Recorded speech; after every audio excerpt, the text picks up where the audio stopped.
আসসালামু আলাইকুম। আজকের সন্ধ্যাটা খুব ঠান্ডা সন্ধ্যা। বৃষ্টি, টিপটিপ বৃষ্টি, ঠান্ডা তেমন এখনো পড়েনি। তো ঘরে এসে গরম চা খেয়ে ভাবছিলাম আজকে ভিডিওতে কি নিয়ে আলাপ করব। এটা একটা আমার অভ্যাস হয়ে দাঁড়াছে। কারণ ভিডিওতে কথা বললে কতজন দর্শক দেখে, কি মন্তব্য করে, এটা আমার জন্য খুব আনন্দদায়ক। আজকে আমি আ- গত সপ্তাহের ইন্ডিয়া আউটটা কন্টিনিউ করব। কেন ইন্ডিয়া আউট? সেই 47-এর পর থেকে আজ পর্যন্ত ভারত নিয়ে আমাদের কোনো সুসংবাদ নাই। তারা আমাদের গঙ্গা পানি ফারাক্কা বাদ দিয়ে দিনে দিনে ক্ষীণ করছে এবং 50 বছরে আমাদের যে পানি হারা, আমরা যতটুকু সুপ্ত হয়েছি, আরও 50 বছরে আরও আমরা বিদীর্ণ হব। একটা দেশ আরেকটা দেশকে কিভাবে শোষণ করে তার দৃষ্টান্ত হচ্ছে ফারাক্কা বাঁধ, এবং আরও তিস্তা বাঁধ হচ্ছে। আরও ভারত আরও কিছু নদীর উপরে বাঁধ দিয়ে আমাদেরকে জীর্ণশীর্ণ করছে। আর আমাদের সেই আওয়ামী লীগ সরকার সেই ভারতের সাথে বাহাবা করে আরও ভারতকে আরও শক্তিশালী করেছে। নয়তো সুন্দরবনের ভিতরে যে পাওয়ার প্ল্যান্টটা হচ্ছে, এটা কোন পাগলে করবে এইটা, যে কয়লা দ্বারা পরিচালিত তাপবিদ্যুৎ কেন্দ্রে একটা সুজলা শস্য শ্যামলা সুন্দর সবুজ সমারোহের ভিতরে তারা এই প্ল্যানটা করেছে। আমাদের দেশে এত চিন্তাবিদ, এত বুদ্ধিজীবী, এত এত ভদ্রলোকেরা বসবাস করে, তাদের সব মুখের মধ্যে যেন আঠা লাগে বসে আছে। কেউ কোনো প্রতিবাদ করলো না। আচ্ছা, এখন নতুন সরকার হয়েছে, এখন তো এগুলি পুনরাবৃত্ত করা উচিত। কি ক্ষতি করেছে, কি ক্ষতি হবে সামনে, এখন পর্যন্ত তারা চুপচাপ। ওই যে বড় টিপ পড়া এক মহিলা, সুফিয়া কামাল নাকি তার মেয়ে, কত সংগ্রামী কথাবার্তা, এখন চুপ কেন? নারীবাদী নিয়ে কথা, ধর্ম নিয়ে কথা, সমাজের যখন নাকি শান্ত পরিবেশ থাকে তখন তারা একটা ইস্যু হয় অশান্ত করার জন্য। এ হচ্ছে আমাদের বাঙালিদের জাতীয়তা। আমরা সঠিক সময়ে সঠিক সিদ্ধান্তে আমরা পৌঁছাতে পারি না। যাক, ভারত আউটের কথা বলি। ইউনূস সরকার আসার পরবর্তী মুহূর্তের মধ্যে আমাদের সিলেটের সেই বন্যায় অর্ধেক দেশকে নাজেহাল করেছে। দেখেন, একে তো অর্থনৈতিক মন্দা, ব্যাংক শূন্য, তার উপরে ভারতের সেই প্রোপাগান্ডা। তো আরও সামনে ভারতের লিস্টে আছে। আমরা একের পর এক ভারত দ্বারা অত্যাচারিত হব। আমাদের ঠিক সেই রকমই তৈরি থাকতে হবে। ভারত, আমি আমার সাধারণ জ্ঞানে, আমি ইতিহাসবিদ নই, আমি যতদিন বেঁচে ছিলাম বা যতদিন আমি বেঁচে আছি, আমি দেখতে পাচ্ছি ভারতের কত কত অঘটন ঘটনাগুলো। যাক, সে কথা। ভারতের কি, ভারত কি, হোয়াট ইজ ইন্ডিয়া? ইন্ডিয়া কতগুলি মিশ্র জাতির দেশ, 49টা ভাষা, 52টা ধর্ম, এবং প্রায় প্রায় 4 ভাগের 1 ভাগ মুসলমান। ওই ভারতের এই 200 কোটি মানুষের মাঝখানে খুব অল্প সংখ্যক মানুষ স্বয়ংসম্পূর্ণ, হাজার হাজার লক্ষ লক্ষ মানুষ বেকার। এবং ভারতের এই গরিব মানুষগুলি এত ধর্ম সহিষ্ণু, তারা এক বেলা খেয়েও রাম রাম করে বেঁচে আছে।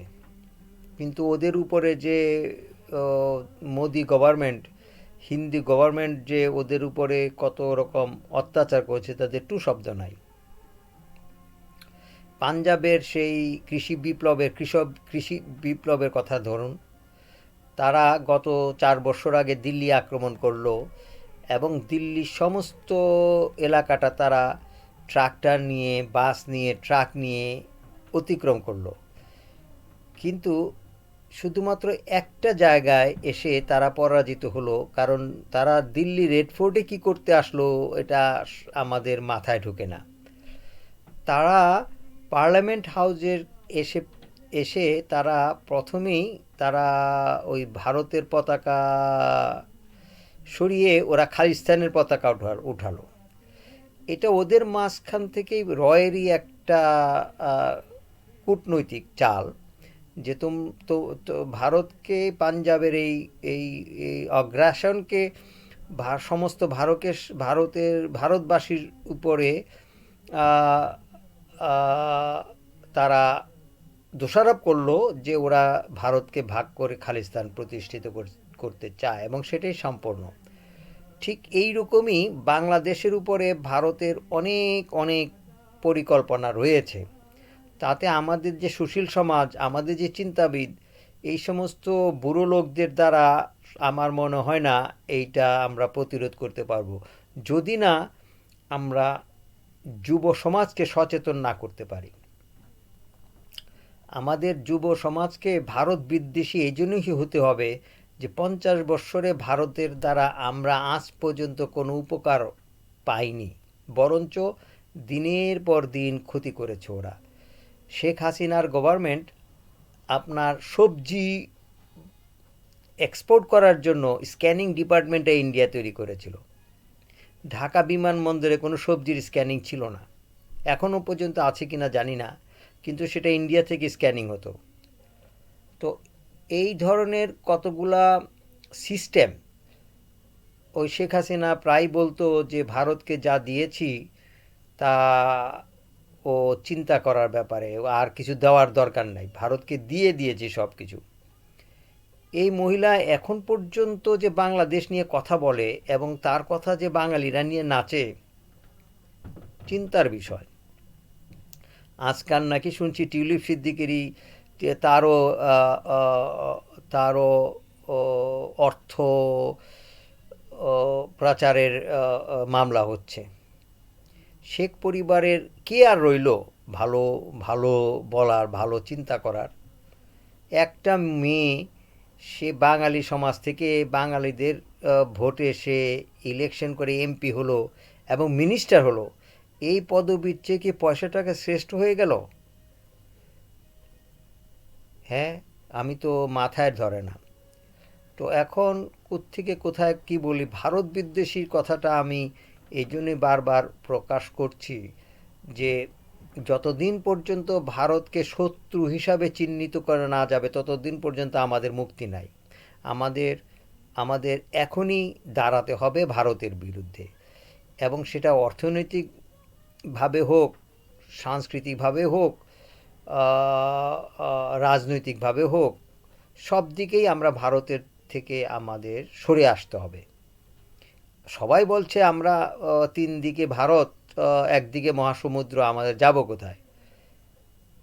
আমাদের যাওয়া তো দরকার নাই, আমাদের কোথাও যাওয়া দরকার নেই। আমরাই আমাদের ঘাঁটিতে শক্তভাবে আমরা বসবাস করব, যে আমাদের এখানে দুষ্কৃতী যাতে ঢুকতে না পারে। আমরা কেন মানুষকে ঢুকতে দেব আমাদের দেশে? বিডিআর হত্যাকাণ্ড মামলা যদি সাকসেসফুল হয়ে যায়, ভারতকে সারা বিশ্বের দরবারে একটা সন্ত্রাসী দেশ হিসাবে পরিচিত করা যাবে, যেহেতু তারা আমেরিকা থেকে বিতাড়িত, ক্যানাডা থেকে বিতাড়িত। এবং সুইডেন, ফ্রান্স সমস্ত সভ্য দেশ থেকে তারা বিতাড়িত। সুতরাং আমাদের বাকি আছে বাংলাদেশ নিয়ে। বাংলাদেশের যে সুশীল সমাজ, এই সমস্ত লোকগুলা এই বিডিআর হত্যা মামলার নিজেদেরকেই দায়ী করতে পারতেছে না। কারণ আমার মনে হচ্ছে যে সমস্ত অন্যায়, যে সমস্ত কুকর্ম বাংলাদেশের সরকারের অধীনস্থ লোকেরা করেছে, এদের মৃত্যু ছাড়া এদের আর কোনো উপায় নাই। তো সুতরাং তারা মরণ কামড় দিয়ে বসে আছে, তাদের হাতে আর কিছু নাই, কিচ্ছু নাই। বিডিআর হত্যাকাণ্ড মামলায় যদি আমাদের দেশে লোকেরা জড়িত থাকে, তাদের স্রেফ মৃত্যুদণ্ড, স্রেফ মৃত্যুদণ্ড। এই জন্য তারা এইটাকে সফল হতে দেবে না। এই বেটা ওই যে কি জানি নাম, আসিফ নজরুল, আসিফ নজরুল, এ তো এতদিন ভালো ভালো কথা বলেছে, কিন্তু ভালো ভালো কথা বলার ভিতরে যে তাদের ভারত প্রেম, এটা প্রকাশ হয়েছে। কারণ বিডিআর হত্যা মামলাটা সে হতে দেয়নি। এত বড় দুঃসাহস, এত বড় বুকের পাটা, বাংলার বুকে থেকে বাংলার বিচারের জন্য তারা আমাদেরকে আমাদেরকে বিচার থেকে আমাদেরকে অব্যাহতি দিতে চায়। সুতরাং আমরা ভারতকে পছন্দ করি না। কেন পছন্দ করি না, এই ধরনের হাজার হাজার উপমা আমি দিতে পারবো।